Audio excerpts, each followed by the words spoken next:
But something that I had not appreciated in the 23 years of fiddling with this stuff was how critically important electrolytes are, specifically sodium. 85% of the sodium that folks consume is in the form of processed foods. Like, we're getting it adjunctive to eating kind of junky foods. Then when people improve their diet, whether they go paleo or vegan or Mediterranean or what have you, unless they're really making an effort to include sodium in their diet, their sodium intake plummets. And what's interesting about that is when people are eating better, their insulin levels tend to be lower. Insulin's a hormone that helps us control blood sugar, but it also is really important in regulating electrolyte status.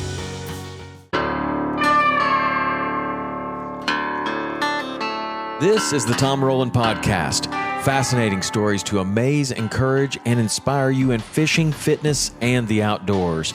And we're brought to you by Black Rifle Coffee. I started this podcast as a way to connect with my friends, people that I admire and respect, and you. It has been a learning journey that's made me a better person, a better fisherman, a better father, and a better athlete. I'm so happy that you're on this journey with me, and I'd love to hear from you with show suggestions, guest suggestions, or questions. The best way to get a hold of me is through text. You can text 305-930-7346 for the fastest response, but if you prefer to email, you can send that to podcast@saltwaterexperience.com. That's a dedicated email address just for the show. If you like this show, you can show your support by posting about it on social media and tagging me. Text the link to a couple of friends that may also enjoy it, and subscribe and leave a 5-star review if you feel like I've earned it. The website is tomrowlandpodcast.com, and that is where everything lives. All past shows, you can go and listen to any show. You can look up all the different shows that we've done, both the How To Tuesdays, the full links, and the Physical Fridays. They all live on tomrowlandpodcast.com. And the social media is Tom_Rowland, ROWLAND, on Instagram, or you can go to our big account, Saltwater_experience. I hope to hear from you soon.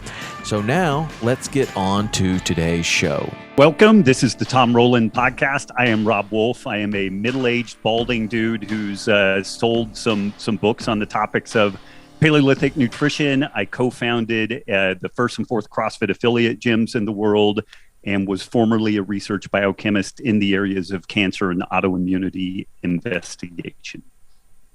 Okay, Robb Wolf. Man, I'm glad to have you on here. Thanks for doing this. I am honored to bring down property values anywhere folks are foolish enough to let me on. So thank you.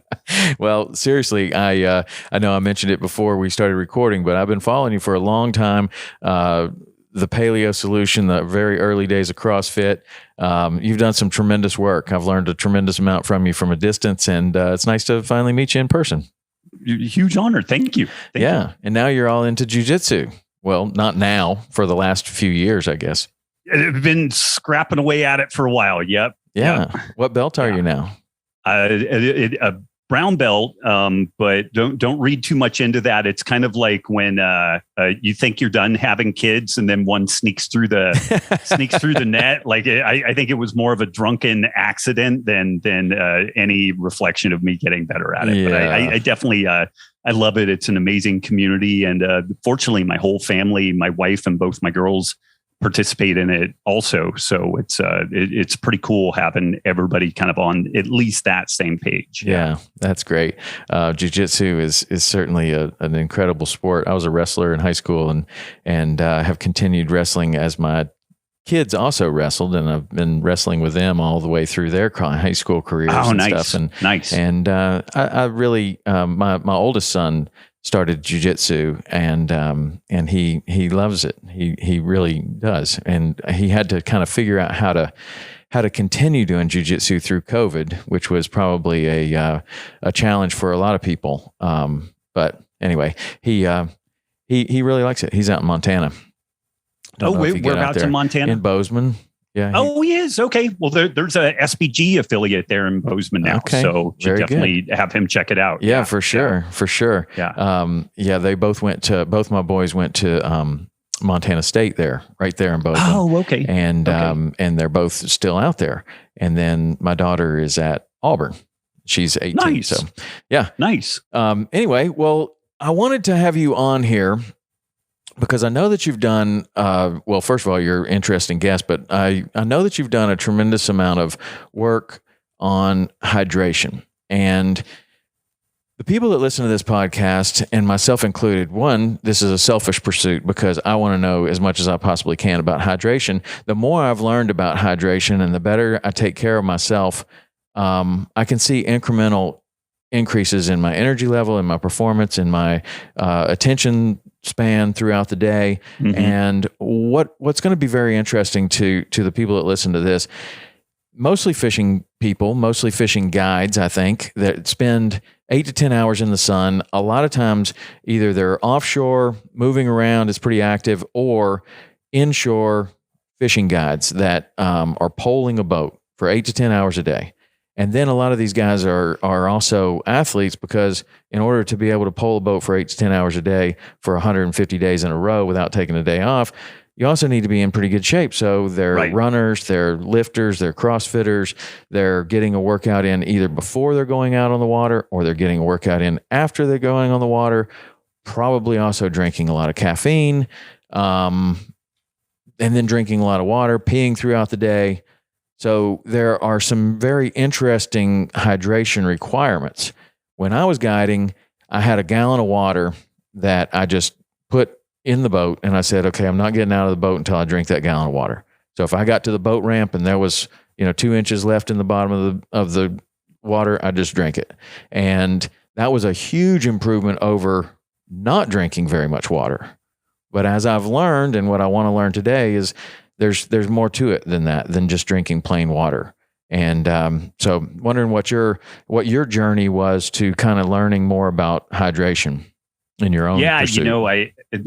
I am part of this company Element now, and I guess I would couch things with of course the guy that's got something to sell is going to sell you on why the thing is important, but the genesis story maybe puts a little bit of context around that. And also we have the company was born kind of in a freemium platform. Like we initially just posted a how to mix your own electrolytes at home because my friends were very, let me back up a little bit.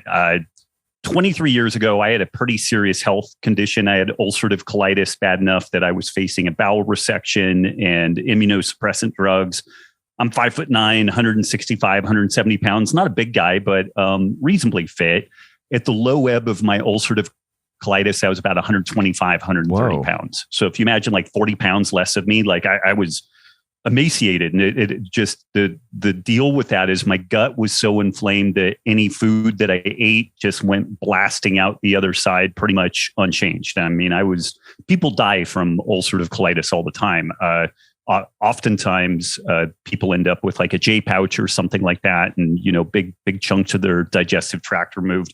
Fortunately for me, this idea of like Paleolithic diet, ancestral eating got on my radar. And for me, it was a miracle, nothing short of a miracle. Got me off of that track of needing surgery. And honestly, for the 23 years I've been working in this space, I worked with like the Naval Special Warfare resiliency program for 6 years, where I talked to the SEAL teams and the special boat teams and their families about sleep and nutrition, training, all kinds of different stuff. I've worked with Olympic athletes, but really the center of the bullseye folks for me to work with are people with complex gut and autoimmune issues, because that's what I've dealt with my whole life. And so that's kind of been my safe spot, my area of orientation.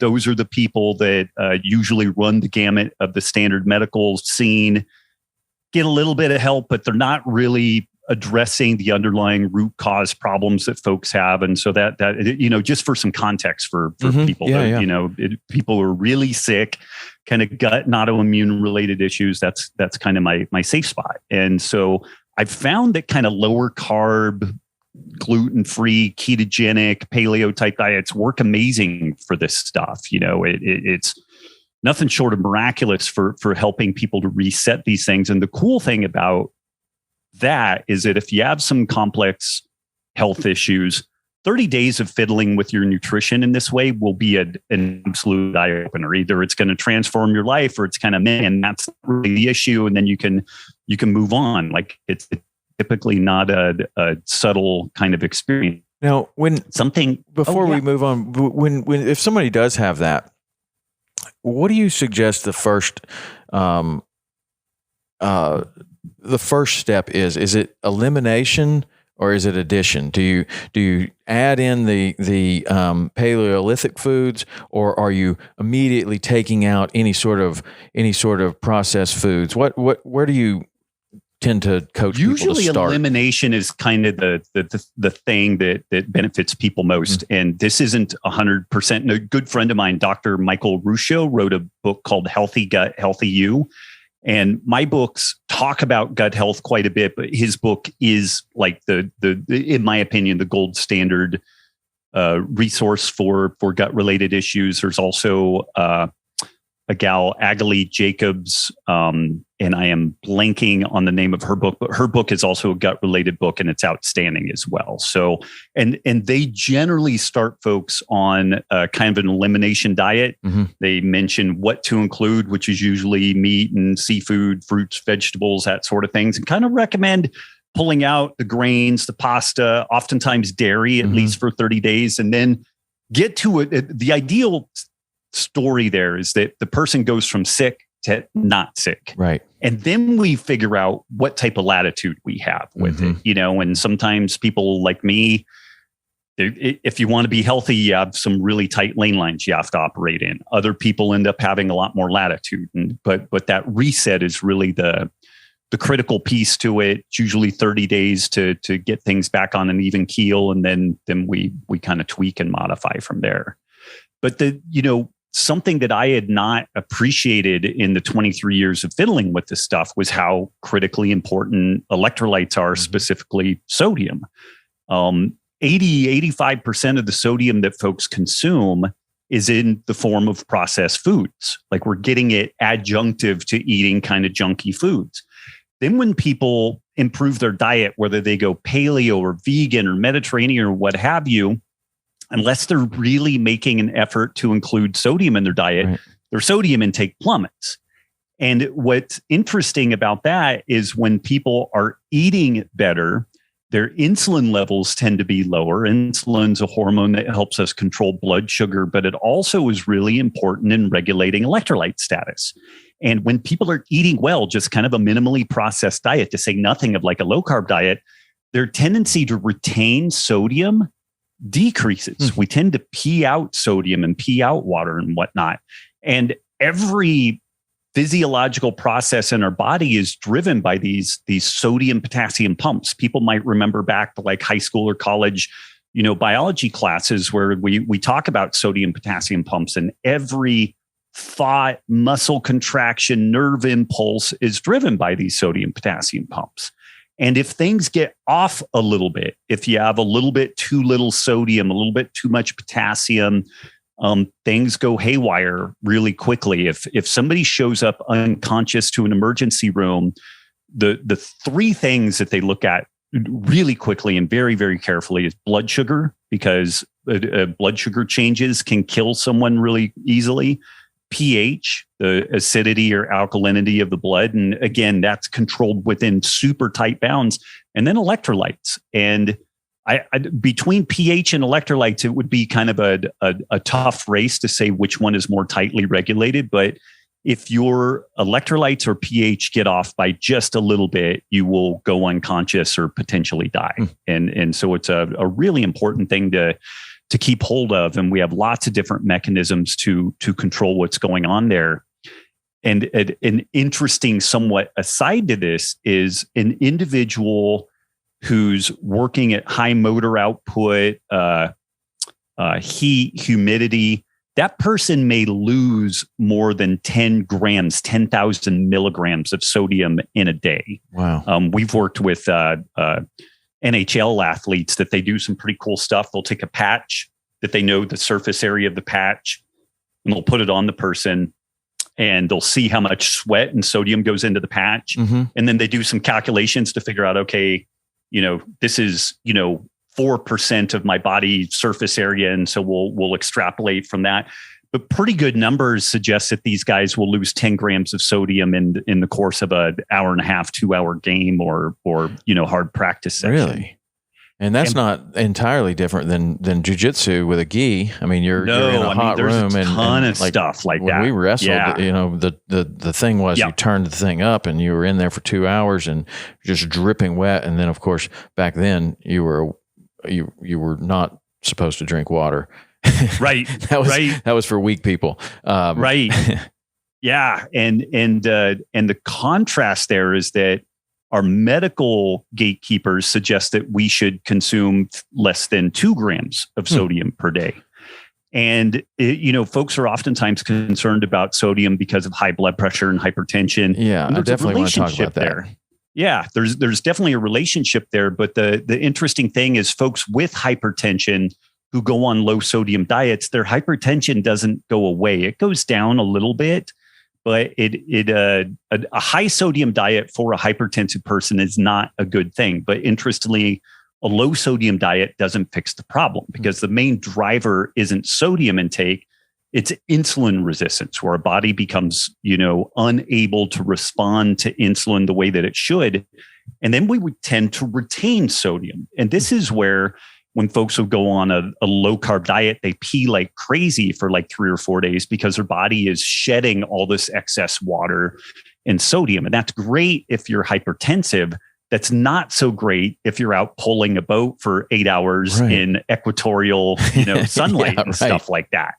And so, when I figured this stuff out for myself, because I do jujitsu and I eat on the lower carb side because it just addresses all these gut issues that I have going on. When I finally addressed this 20 some odd years into eating this way, I just couldn't believe it. I was like, all these problems I've had, like the lack of a low gear while grappling and kind of slow recovery, disordered sleep and stuff like that.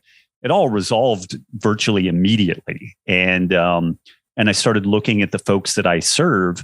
I was like, damn, like 95% of the problems people report are probably inadequate sodium. And so this is my pitch for people to, whether you want to do the product that I have or not, like when we started off, we made a make it yourself guide, called it Keto Aid, and use this much table salt, this much sodium or potassium chloride from no salt, some magnesium, lemon juice, stevia to sweeten it, water, shake it up, and there you go. And we posted this thing online, and within 5-6 months, we had 500,000 downloads of this thing. Like it just went like wildfire. And folks were reporting, they're like, my sleep is better, my recovery is better, I don't cramp anymore.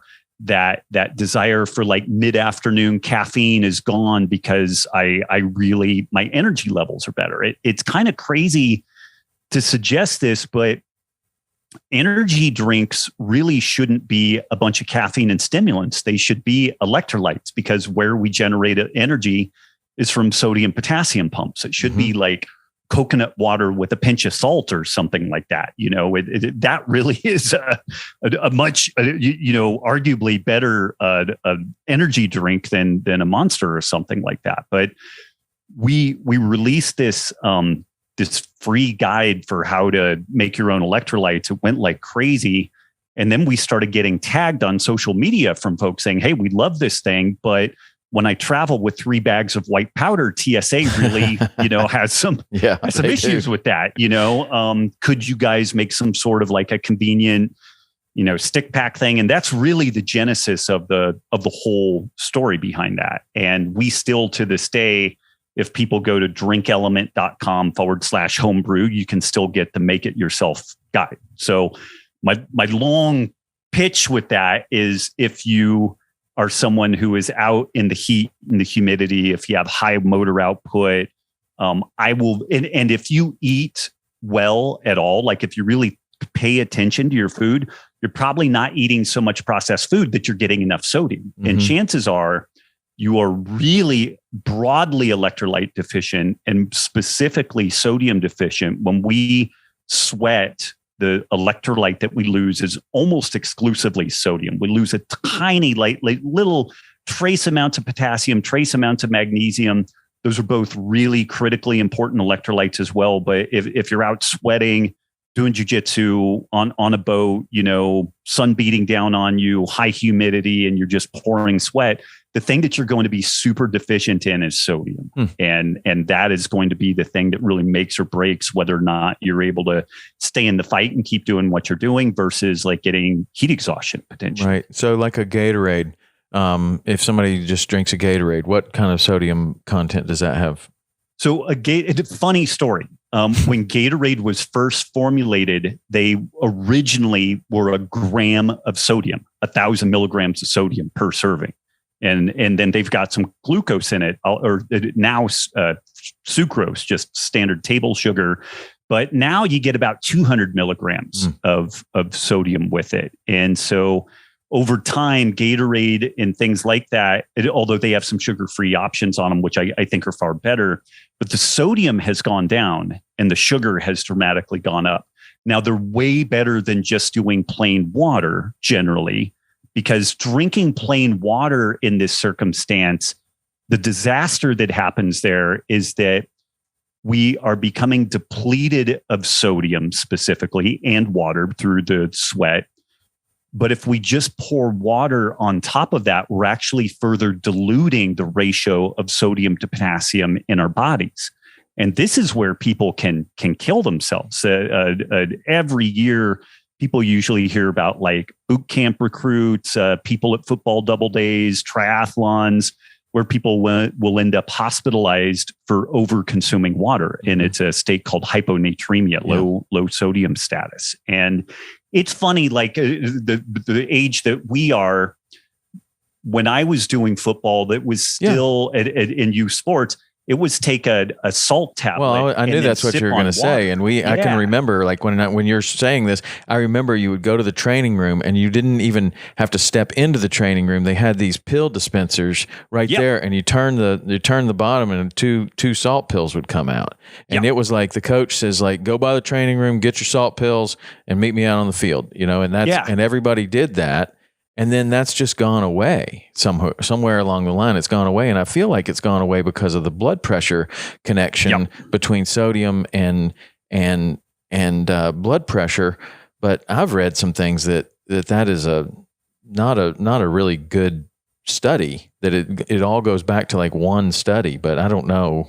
That's just what I've read. There's a strong relationship between blood pressure and sodium but the thing about it is that the driver, I believe, and I think most folks, maybe not mainstream, but it's very evidence-based and defensible. I hate saying the term that the science is settled on much of anything, because it just chaps my ass to no end, and I don't want to drive us into political land. But in science, nothing is settled unless we're talking about a pool table with pool, balls of known weight and density and a cue that hits it, and like a simple system like that. It's like, okay, yeah, I'll sign off. We can predict with perfect accuracy where everything happens on that.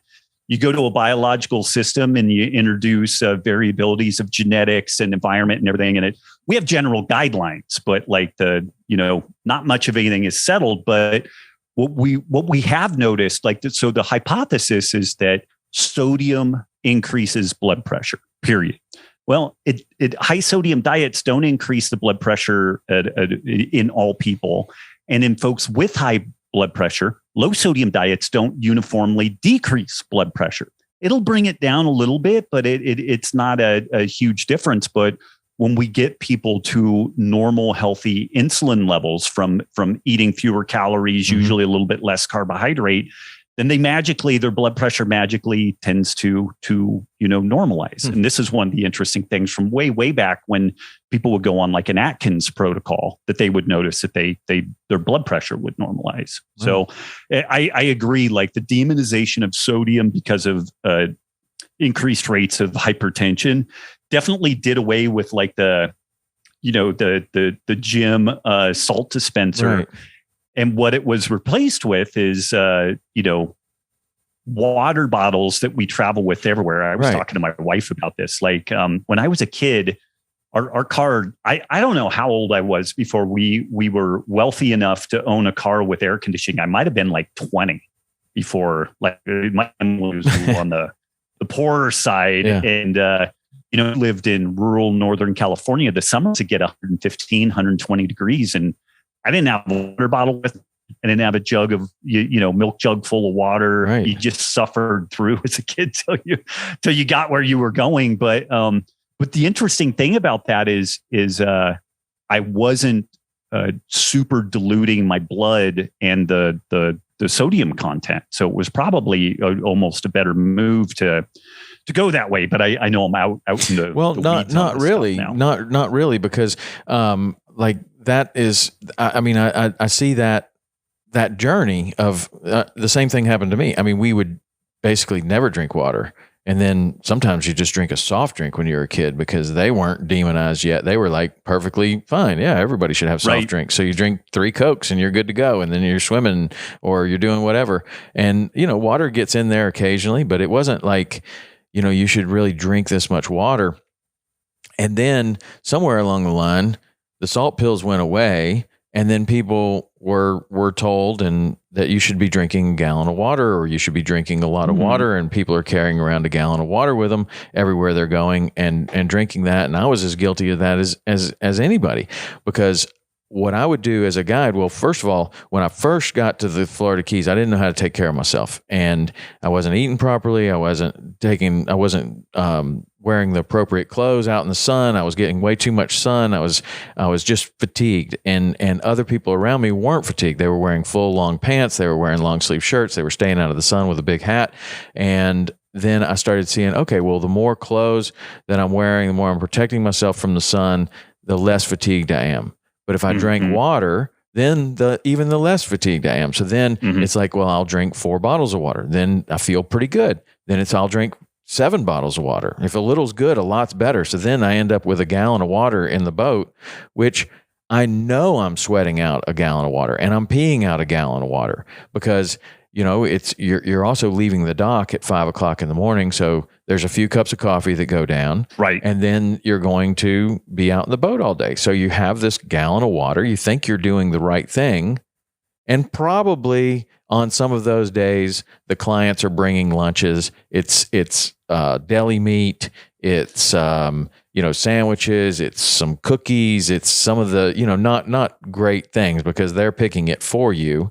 And so you probably are getting a good amount of sodium in a meal like that. And maybe the gallon of water isn't so bad in that situation from what you're telling me. But then when you start to think, okay, well, if I'm that way, like if a little's good and I can feel a little bit better by drinking more water, if I pay attention to my diet, how much better would I feel? Okay, so now I'm starting to make my own lunches and bring them on the boat and going more towards a zone plan and then more towards a paleo plan. And then I'm trying to eat as clean as I can. And I'm eliminating all of that, the much needed sodium from my diet, but I'm still drinking the gallon of water. And I think I'm doing the right thing, but I'm tired, I'm, fatigued. And then you go home and you run. And there's no, and the sodium is just not getting in. And really until recently, I didn't realize how important that was. A lot of people are being told again by everything from every, energy drink, billboard, from Gatorade, from every other, hydration drink, get your electrolytes. But I think most people don't even really know what electrolytes are, like, and how many there are and how much you lose. And then the other thing that I'd like for you to explain is that the body has a mechanism for getting rid of sodium, right? Like if you have too much sodium, can you die from too much sodium? Or if you're drinking water, does your body equalize that by peeing it out, by sweating it out, by like, what is the danger of too much sodium? How would you even know you had too much sodium? Yeah, that's an interesting question. So I would make the case that it's far more dangerous to have too little than too much. If for most people, if they overconsume sodium, like the main issue is going to be blood pressure. If you really consume a huge amount of sodium, you're going to end up with disaster pants. Like you're going to be dashing to the loo to deal with that. And so that's like if you really do a huge sodium bolus, and occasionally like I think in like poison control center type things, like if somebody does a particular type of substance, like they'll do a salt bolus to help just like blow everything out the back end. So there's a limit as to how much you can absorb, because at some point what the sodium does is it pulls a lot of fluid out of the body into the digestive tract, and it gives you diarrhea. So it's kind of self-limiting there. The interesting thing though is that if you consume a lot of sodium, 30 minutes downstream from that, your kidneys have filtered it and, increase urine output, and you're going to get back to a pretty good normalization with that. So it would be hard to kill yourself from overconsumption of sodium. It is super easy to kill yourself from over-consuming water or potassium even. And this is why most potassium supplements are capped at like 99 milligrams. It's kind of morbid to mention it, but lethal injection in the places that do like, execution via lethal injection, it's a giant bolus of potassium. Really? And it causes the heart to cramp one time. And that's it. And so we do the 200 milligrams of potassium because we've got a gram of sodium with it. So that the real important thing is that there's a balance there. Like it's not, people will sometimes freak out about even seeing the two. It's really funny. We get criticized that we don't have enough potassium and we have way too much sodium, and then other people will kind of freak out about the amount of potassium in general. But because we've got a gram of sodium and it's like a 5-to-1 ratio sodium to potassium, typically we need to consume more potassium than sodium, but we're recommending that folks get the bulk of their potassium from minimally processed whole foods. And so that's where it should play out there. But the real danger is under consumption of sodium and or overconsumption of water. That'll kill you in 20 minutes if you really get after it. Like some of these like sorority and fraternity hazing things where they will just pound water. You can kill yourself in quick order by doing that. And this is some of the stuff that I didn't realize until I started getting into this scene more deeply. But the American Council of Sports Medicine has a position that athletes, high heat, high humidity, high work output, a minimum of 7 to 10 grams of sodium per day is usually where these folks end up playing out. And again, this is and you will have those folks make that recommendation and immediately follow on the heels of that and say, but people should not consume more than 2 grams, 2,000 milligrams of sodium per day because it'll give you hypertension. So we're if you get the good information about athletics and high heat environments, high motor output environments, and you hear something along that lines of 7 to 10 grams, 7,000 to 10,000 milligrams sodium per day, you'll immediately get hammered with. But don't do that because you'll get hypertension because we're catering to this overweight, overfed, population over here. Yeah. Right.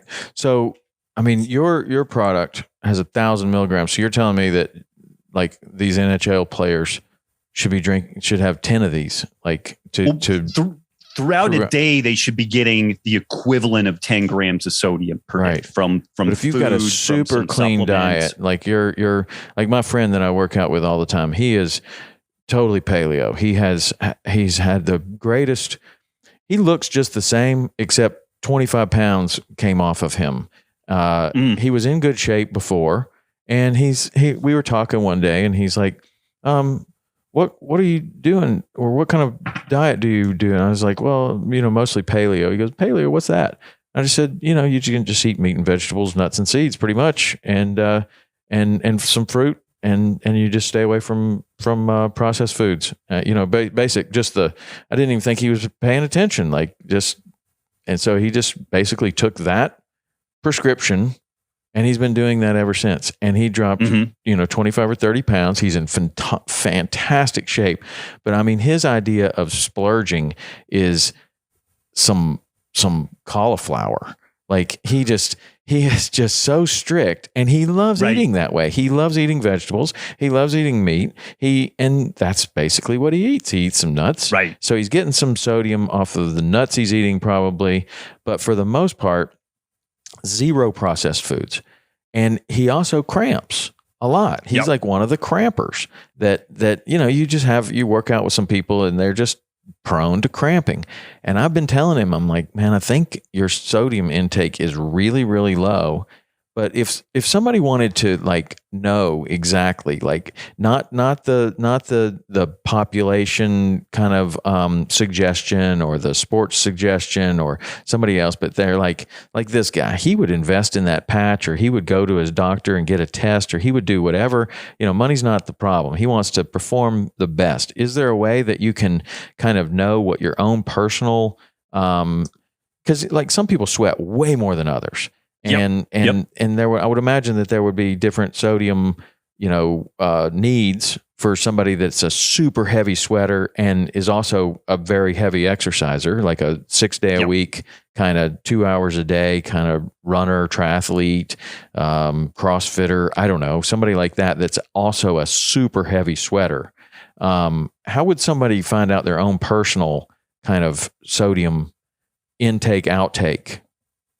Yeah, it kills me because I'm a chemist and I like making things as objective as possible. And this is a very subjective process because a blood sample will tell us a 1 moment picture that is actually like a 3D movie. Because we could be globally sodium deficient, but on a blood test, we look okay because we've been pulling sodium out of our bones.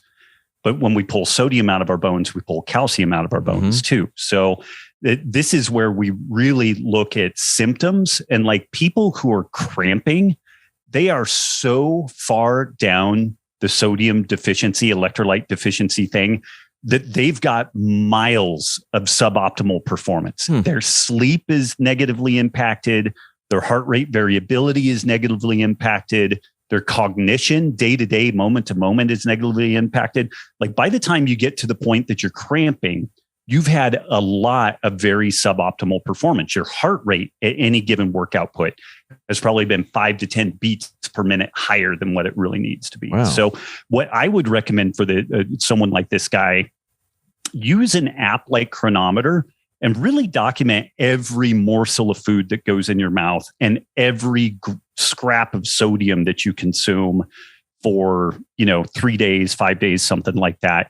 And make sure you're getting at least 5 grams of sodium per day and just kind of see where you're at. Like this guy is probably going to be like 1,800 milligrams of sodium, like 1.8 grams. So he's probably 2.5 to 3 times under like the absolute bare minimum. And if he's a bigger guy, like if he's closer to 200 pounds, then it might double that need. Although I've seen small women who are really high motor output CrossFitters that are in the 12 to 15 gram of sodium intake per day range to be able to operate, optimally. So there's a big variation with that. And you mentioned differences in sweating. There are legitimately folks that are called super sweaters. They just pour sweat. Yeah. And the interesting thing, not only do they lose more water, they lose disproportionately more sodium. Those people will lose in any window of time, like a 1 hour period, they will lose twice as much water, twice as much sodium as the person next to them. So this is where it's really hard to, it becomes more voodoo than science, to make, okay, you're 6'2" and you're 185 pounds and it's 95 degrees outside and 98% humidity. Are you direct sunlight or is it overcast? Right. It starts getting so many variables. And really what you need to do is just play to symptoms. If you feel foggy headed, a great one is if you're seated or like even in a deep squat and then you stand up, if you get lightheaded or room spins at all, like you are almost guaranteed to be sodium deficient because there's a lag in the heart's ability to pump enough blood to deal with that change in fluid volume. There's a medical condition called POTS, Postural Orthostatic Tachycardia syndrome.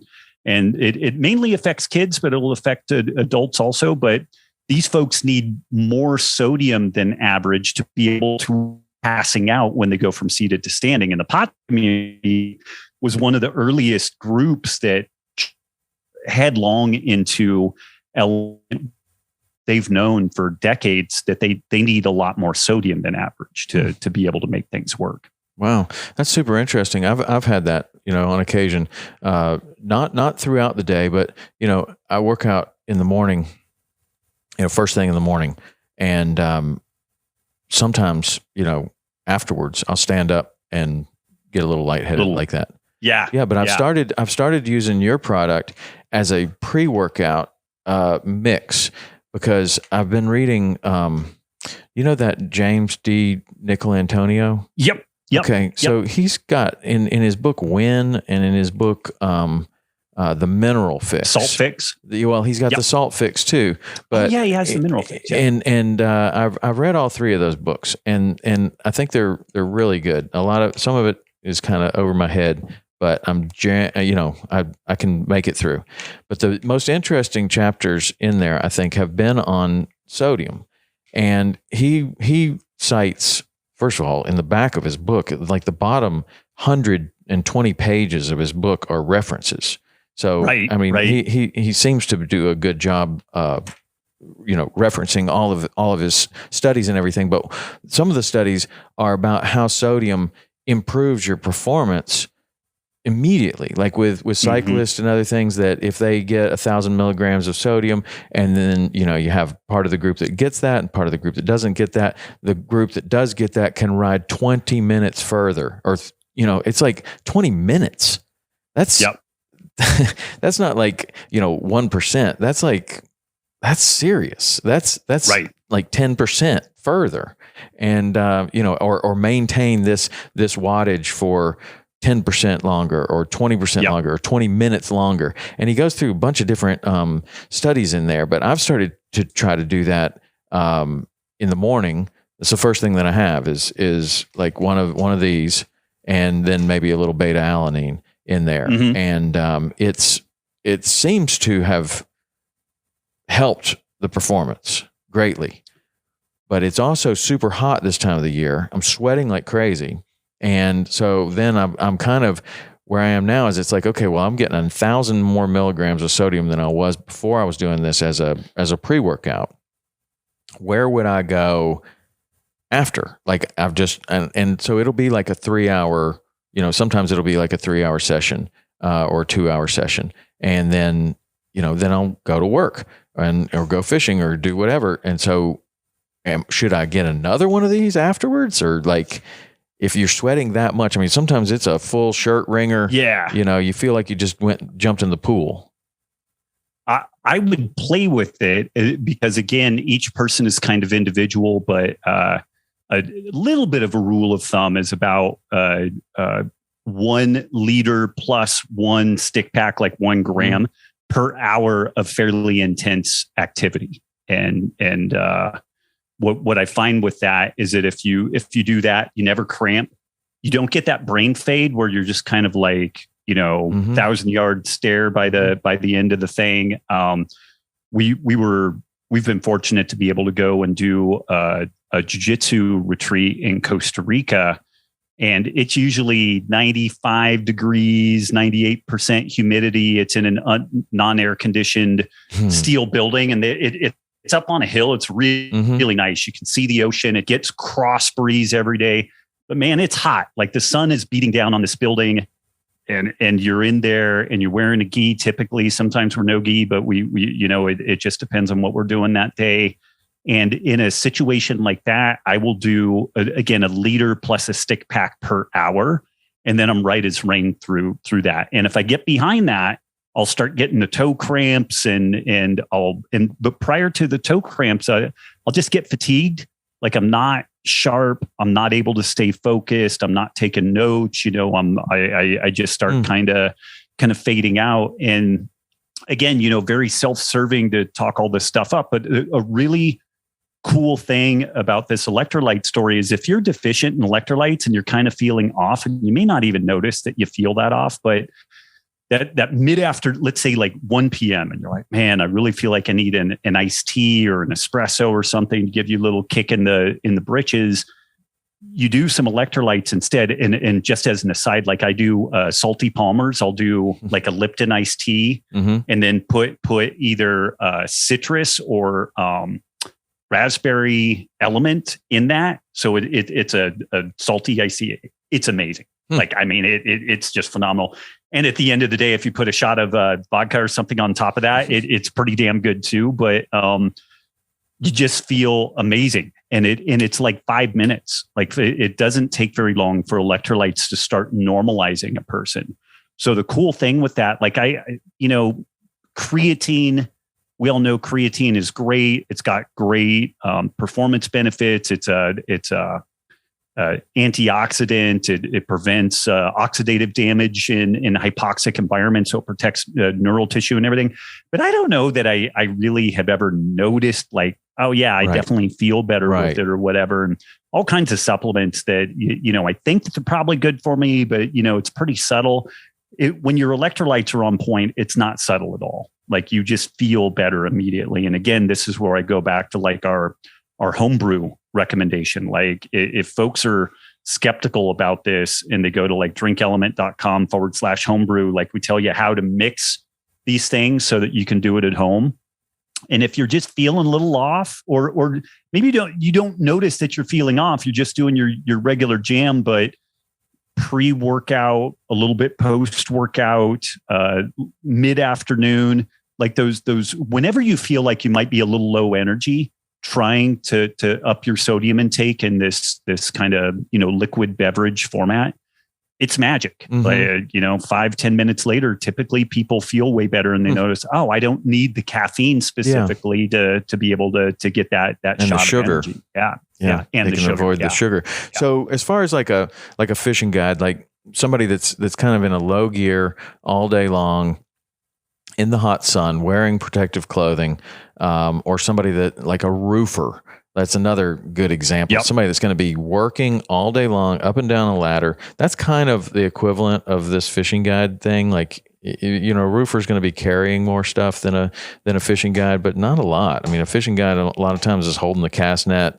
It's heavy. It's like 50 pounds. You got coolers. You got all kinds of stuff that you're lifting around, but you're just out there for a long time. And then when you get back to the dock, a lot of guys, now you have to clean the fish for the customers. You're still in the blasting sun. Sometimes that's the worst because maybe on some boats, there's at least a little bit of shade. On the skiffs, there's no shade. And you're pushing this boat all day long with probably a heavy guy on the front. What do you think? Is it a liter, an hour plus a stick? For somebody like that, or is maybe less or more, or what? I think that's a great place to start. And I don't think you're going to need much more than that. And there is also at some point like kind of a limit of how much you can absorb in a given period of time. So like, again, if we overwhelm the system, you'll end up with some GI problems, which that would be horrible out on a boat. So well, it happens, yeah, it happens. But you don't want to like just invite that gremlin onto the boat with you. So, but probably about a liter plus a stick pack, and the stick pack again is a gram of sodium. So if people are home brewing this stuff, about a gram of sodium, which is going to be about a half a teaspoon of salt per thing. So again, like let's say you do some sugar-free Kool-Aid and then you just have some like table salt, then you do about a half a teaspoon per liter, and you have something like a Crystal Light or something like that, and you just want to mix your own stuff up. That's a not bad way to do that. I would recommend doing, if you're doing that, you're like out all day and you're doing all that stuff, maybe food is a little dodgy, I would go the extra mile and get some no salt, like Morton's no salt, which is potassium chloride, and then do maybe equal amounts, like half teaspoon of the regular salt, and then maybe a quarter teaspoon of the no salt, just to keep a little bit of potassium in the mix. Yeah. Yeah. Or just go with your thing. Or just go with that. Yeah. Because this is 1,000 milligrams of sodium, 200 milligrams of potassium, and 60 milligrams of magnesium. Where does the magnesium play into the electrolyte mix, and why do you suggest having that in your product? Most people are magnesium deficient, and so when we formulated this, we had an idea of what a daily electrolyte need looked like. And then we had about 300 people that were eating a minimally processed whole food diet. And we looked at their sodium, potassium, magnesium, and calcium intake. And by and large, people were fine on calcium. So we didn't feel compelled to add calcium. And there's a little bit of concerning signal in the literature around calcium supplementation and heart attacks, cardiac events, like because calcium is part of the clotting cascade. And so people usually get enough calcium. And also I was a little concerned around that kind of pro-clotting element. People are generally at least a little bit deficient in magnesium. And magnesium is important in like muscle contraction, relax, dynamics, gut health. Your vitamin D metabolism doesn't function properly without adequate magnesium. So if you're deficient in magnesium, your vitamin D doesn't really do what it's supposed to do. So we added a little bit of that. We went with a form of magnesium that's super absorbable. But even then, like I have a good friend of mine, Dr. Kirk Parsley. He's a retired Navy SEAL, big dude, 6'3", 250 pounds. And he has to put LMNT in like a liter and a half and slowly sip on it, because he is very magnesium sensitive, and it will give him disaster pants if he goes too hard on it. Yeah. So there's a little variability on that.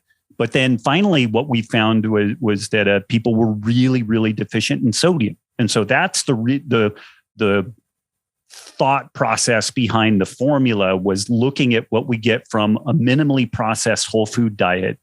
What are the daily needs looking like? And we're not expecting people, like if we're recommending 5 grams of sodium per day as like a baseline, you can take 5 stick packs of LMNT if you want to, but we're really hoping that you eat like some kimchi or sauerkraut or olives. Like 10 olives give you 1 gram of sodium. A good sized dill pickle gives you 1 gram of sodium. When you start getting down to the bottom of the pickle jar, just taking a little bit of pickle juice and shooting it down. I mean, that's what a lot of people do. Like, athletes and people have drank pickle juice for a long time. And that probably has tremendous, I mean, if you just drink the pickle juice, that's probably a tremendous amount of sodium. It's a pretty goddamn good product when you get right down to it. It really is. I mean, it's pretty solid. Yeah. Because it extracts some of the potassium out of the pickles themselves. It's a very high sodium content, and it's got a little bit of spices in it and everything. So it just kind of tastes good. And that's maybe, you know what? You were asking about dosing. I forgot about this. I don't have any science to support this. It's very anecdotal. But what we've noticed is when people mix this stuff up again at like about a 1 stick pack per liter, maybe a little bit less than a liter. If you are really sodium deficient and you drink this stuff, it will just taste sweet. You'll taste orange or lemon or raspberry or whatever the flavor is. And you'll sip on it. Maybe you get 3/4 of the way through that bottle of it. And then all of a sudden it starts tasting salty. We think that there's kind of a thirst mechanism that kicks in where we've got enough sodium, then it starts tasting salty. And it's really weird, folks. So and usually people will then not want to drink it quite as much. But then they'll motor along. They'll go 20 minutes, 30 minutes. They keep sweating. Then they go back to that same bottle. And maybe that bottle is now like warmer, not as appealing, but all of a sudden the sodium flavor is gone. Like they mainly get the sweet flavor. So that is... the only thing that I know of scientifically is there's this thing called the zinc tally test, where it's a liquid form of zinc, and they will, the people that they suspect are zinc deficient, they'll give them a dropper of the zinc and they put it under their tongue and it doesn't taste like anything. Then you do 1 dropper and it tastes like a chrome bumper. And then the thought there is that the body has reached a saturation point with the with the zinc, and I think a similar mechanism is going on with the sodium. Yeah, interesting.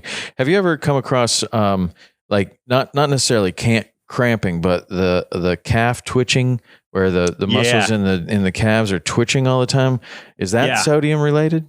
That is generally electrolyte driven, although it can be a little bit B vitamin driven also, like B vitamin deficiencies. Every once in a while, also, this is where people use tonic water because the quinine in it, the quinine ends up having some cramp, anti-twitch type activity. Really? Too. Yeah. I have that happening all the time with my calves. Now, they don't necessarily cramp, but it's going just on right twitchy. Now. Yeah, I see it happening right now.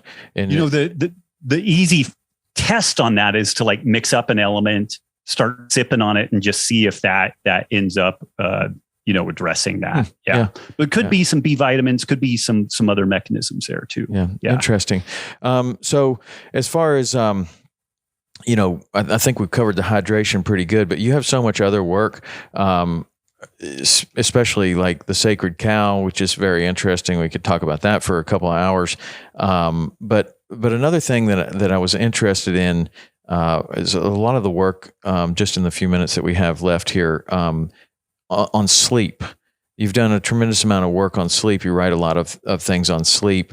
Sleep, obviously, when you get to our age, you start to realize, not only do I maybe need more of it, but I need to be more careful with my sleep and get a better quality of sleep. So just kind of interested on what kind of tips you could give us on sleep quality and how that's affecting our performance. I mean, to me, it's a 1-to-1, easily discernible. I was talking to my wife about this the other day. Like, it would be really interesting if I could go back in time 20 years and run a parallel experiment. And so I do everything that I've been doing, but instead of being the food guy, I'm the sleep guy. And I orient everything around improving sleep. And so, like we do a sleep study on you, and you have terrible sleep, and what's going on there? We put a continuous glucose monitor on you. You've got all these crazy blood sugar swings. It's like, hey, I think you might be insulin resistant. Let's put you on a low carb diet to improve your sleep. And it would be so interesting to me because dietary changes are like religion and politics. Like, it's really hard to get buy-in. Like, people kind of have what they do, and it's difficult to change it. Sleep's a little bit challenging, but people tend not to like. The main people that I see really piss and moan about sleep are like the mega type A corporate exec folks that are just like, if I'm not out in front, then I'm behind, and maybe some of the computer programmer types. But sleep arguably is more important than your chow, arguably more important than your exercise. You could live your whole life without exercising, and I think it would kind of suck. But people do it. People largely don't exercise, and they'll live a normal lifespan. Even you and I, who are reasonably lean, we could probably last maybe a month without eating before we died of starvation. A little less than that. But the Guinness Book of World Records will not entertain attempts at staying awake any longer. Because the last 4 or 5 times that people have done this, they get to about 9 to 11 days. They tap out, they go to bed, and then they die in their sleep. Oh, wow. And they have no idea what they die from. So they'll let you jump a rocket motorcycle over the Grand Canyon. They'll let you juggle flaming chainsaws. Those are all safe compared to staying awake. And Kirk Parsley again, my good friend. You should get him on the show. Yeah, I'd like to. I know he's done work with Mark Devine, and that was going to be my that's my story about not sleeping. I went to Kokoro, and weird things happen when you don't sleep for 50 hours, and it's probably a little more than that because I was nervous the night before, and so you're not really sleeping the night before that well, and you're getting up really early, so it's really more like probably like 70 hours of no sleep, and you hallucinate. Everything's weird. It's just everything is just weird. It's a weird thing. And then it takes you a while to get back to it. But I would love to have him on the show because I've listened to some of the stuff that he's done with Mark Divine, and it's fantastic. I mean, he really knows his stuff. Yeah. And, Kirk makes the point that one of the big differences between us in our youth versus as we get older is in your youth, you go to bed and you heal all the trials and tribulations of the day, and you come back better generally than what you were that morning. And you do it again, and if you're strength training and you're studying and you're doing this and you're doing that, like you get better and you get better and you get stronger and you get better. And then somewhere around about like 25, you wake up and you're 1/1000th of a percent less than what you were the day before. The sleep didn't fully restore you, and you start really like in my mind, the difference between your 20s and your 30s, usually people start recognizing I can't eat like an asshole and still do or look the way I want to, and sleep becomes this big deal. And particularly between like 40s, 50s and beyond versus like the performance of a 20-year-old. I think if your sleep is really on point and you're really thoughtful about the volume and intensity of your training, you maybe can't perform like you did in your 20s, but you can knock on that door a little bit. But if you are neglecting food and you're really not doing all those things that prioritize sleep, going to bed earlier, good sleep hygiene, this is why it'd be interesting to run my whole career again and be the sleep guy versus the food guy. I think it's so important, but getting as much of that recovery back to baseline and back, bouncing back to better than what we were before, the better the quality of sleep that you have, the closer you are to achieving that. That's an interesting aside, just to plug the electrolyte and the sodium story again. James DiNicolantonio has talked about this.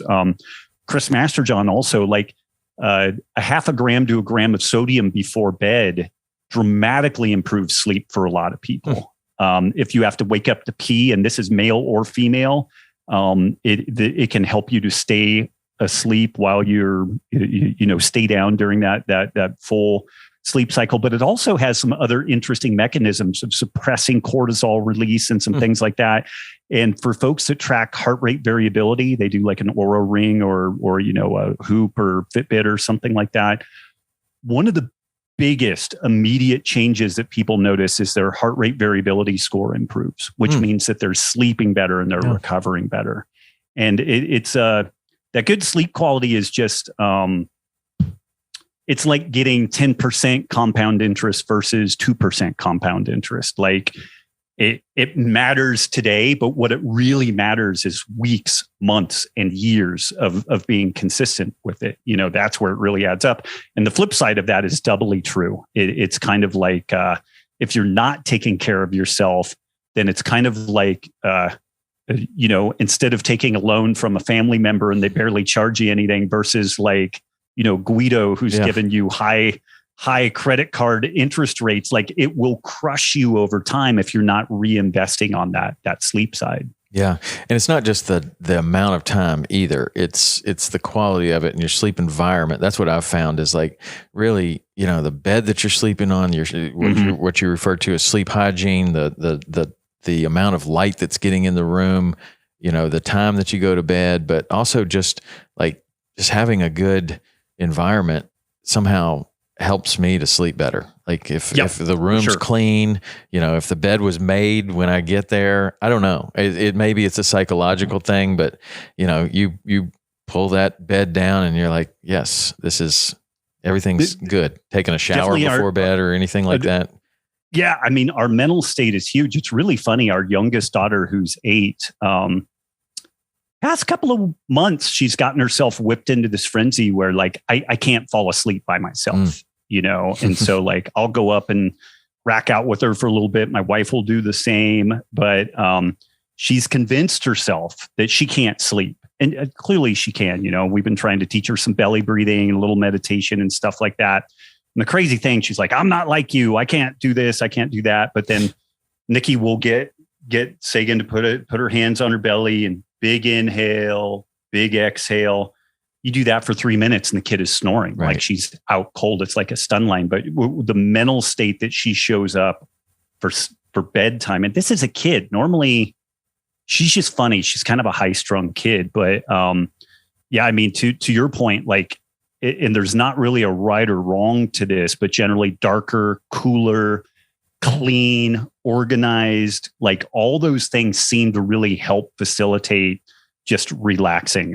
We don't have a TV in our room. I don't bring my phone in the room with me. Mm-hmm. I've got an old school alarm clock that I actually wind up on the rare occasions when I need an alarm. So all of those, and man, I sleep like a dead man. Like I have no problem falling asleep. I sleep like 8.5, 9 hours. Do you take any sleep supplement? I know that there was an article on your website that I just read in preparation for this with Kirk Parsley, that there's a product or a supplement kind of cocktail that you're recommending on. Yeah. Parsley has this thing called the Sleep Remedy, and he developed it working with the SEAL team. So he was the West Coast dive medical officer for like 6 or 8 years. And it's kind of interesting. He was a pre 9/11 SEAL, got out of the teams, went to medical school, got back into the teams post 9/11. And what he was expecting to see was a bunch of orthopedic issues, because when he was a SEAL, the problems were repetitive stress stuff. Like they looked like triathletes that were just like wearing out their knees and ankles and all that. The first day he was on the job, as this dive officer, he had 2 people come in. Both of them had not really slept in like 2 weeks. And the one guy had like filled up a diesel engine with like gas, or a gas engine with diesel. Like he just wasn't paying attention. I forget what the other guy's story was exactly, but Kirk started talking to them. He's like, how do you sleep? Well, not so good. Do you take Ambien? Yeah, like 4 of them, which is enough to kill somebody. Yeah. Okay. Do you do anything else? Yeah, I drink like a quarter bottle of whiskey with it. Like these guys had habituated to a level of like Ambien and alcohol intake that would kill someone if they just took it straight out. And the thing about both alcohol and like sleep aids like Ambien, you're not sleeping. Like if we do a EEG of your brain waves, you're unconscious, but you don't go into REM sleep. You don't go into deep sleep. So you're not really restoring yourself. And this is where people wake up after. I used Ambien once or twice, like trying to do some international travel. And I was better off just not sleeping at all if that's what happened versus taking that stuff. I've never tried it. Destroyed me. It's horrible. Yeah. It's horrible. The day after taking that stuff, it's like the most profound fatigue I've ever had in my life. Like I am just exhausted. I definitely don't want that, because I get that fatigue sometimes, and I'm really interested in sleep. I listened to Andrew Huberman also, who seems to really know his stuff as well. And he suggested a cocktail of Apigen, magnesium 3 and 8, and theanine. And I've been trying that, and that seems to work. And he was saying that was far superior to melatonin, which definitely puts you to sleep, but it doesn't help you to stay asleep. And his sleep cocktail was designed to, if you're waking up in the middle of the night, which I was doing at like 2:00, not because I needed to pee or anything, but just because I just would wake up. And I can go to sleep again. Like I know a lot of my friends will wake up at 2:00 in the morning and they're going to have to read half a book, or they're going to have to do something. Right. They can't go back to sleep. I just roll back over and go to sleep. But I notice that when I'm waking up at 2, roll back over and go to bed, I am now out of the REM sleep. Then it takes me a while to get back into it, and I'm not as rested the next day. By far, definitely not as rested. And so I have been trying that particular cocktail, and it seems to have helped. I do not wake up like I was before. So something in there is working. I don't know if it's the magnesium or what, but the melatonin pathway tends to initiate sleep, and then the GABA pathway tends to maintain sleep. And so a well-formulated product will address usually both sides of that. It'll, either like some tryptophan, serotonin, melatonin, something like that helps kind of initiate the sleep. And then usually some sort of GABA derivative, GABA precursor that helps to maintain the sleep. And this is part of the reason why alcohol is such a bugger, because if you notice, usually you fall asleep, but alcohol works on the GABA receptor sites. So that's where you wake up around 2:00 and you're hot and, uncomfortable and everything, because it's messing with that normal ability to maintain sleep. Wow. Yeah. It's like, I guess a lot of people, they'll use alcohol to try to get to sleep because they're not sleeping well or whatever, but then they're not getting the restful sleep that they wanted. And that's what it says in that Matthew Walker's book, Why We Sleep. He was even saying that a lot of things like that, alcohol, even marijuana, was not good for sleep because it actually was making the brain, work. Like now you're thinking, you get tired and you go to sleep, but now, it's working overtime. Yeah. Anyway, sleep is super important. Hydration. I learned a ton about hydration today. I want to thank you for coming on, man. You got so much knowledge, and I'd love to have you on again to talk about some other things. And I'd love to get introduced to Kurt. That'd be great. Also, just follow up with me. I'd love to make an intro. Sure. He's a great guy. For sure. Yeah. So if anybody wanted LMNT and also your books and follow you and learn more about you, how do people do all of those things? RobbWolf.com is kind of the main spot with the work that I'm doing. And then DrinkElement.com is where you can track down more information about LMNT. And we have a ton of blogs. Like, we cover everything from fasting, ketogenic diets, athletic training. Like our blog has really grown a lot over the last year. And tell me about the community that you have, the Healthy Rebellion. Yeah. What's that? I mean, really quickly, it's a place that is on the interwebs, but doesn't have an algorithm trying to pit us against one another. And I put that thing together because in 2018, Google basically made my website more or less disappear from the interwebs. And there's a whole kind of long backstory with that. There's this thing called the Google Owl update, and many, I guess, kind of health educators ended up getting hoovered up in that update. And what they did is they didn't make your website literally disappear, but they made it like, when I woke up one morning, my site traffic had dropped by 97%. Wow. Like, you just couldn't find the work that the 10 years of work that I'd done on type 1 diabetes and CrossFit activity. And, all this stuff that I had very high quality link backs on was just effectively gone. And so I wasn't sure what to do, but what I started putting together was a plan to just have a place where people could meet and have community and kind of build resilience. And that's what we've been doing. We fortunately spun this thing up about 6 months before COVID, and then COVID hit, and it ended up being a really good for me, really good for the folks in there. Just having a place to be able to go ask some questions. Not everybody agrees on everything, but you don't get your head bitten off for asking a question about, like, what do you think the trade-offs are of this vaccine versus that vaccine versus not vaccinating and stuff like that. Like, seems like reasonable stuff to be able to talk about, but it's damnably hard to find somewhere that you can just have a conversation. So is it like a message board kind of setup?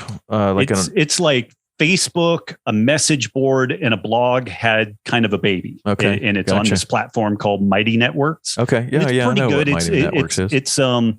It's not as elegant and a user interface as like Facebook and stuff like that. So it's a little clunky in that regard. Well, you're only operating on, $18 billion less of a budget, right? Than, right. than Facebook. Yeah. Well, I'll check that out. That sounds really interesting. So, I interrupted you in between that, but your books, you've written three books, 4 books, what? Three books. Yep. And that's all Amazon, and you can get them wherever books are sold, or. Absolutely. Okay. Drink LMNT. And anything else you got going on? That's about it. I'm hoping to go get murdered at jiu-jitsu later. So say a prayer for me. I'm sure somebody will be happy to strangle you almost to death. Yeah. All right, Robb. Well, it's been really great meeting you. Thank you for being on the show. And you guys should definitely go check out his books. The Paleo Solution was one of my favorites and definitely influenced the way I ate for about the next 15 years. And all good. All good. Thanks, Robb. I really appreciate it. Thank you.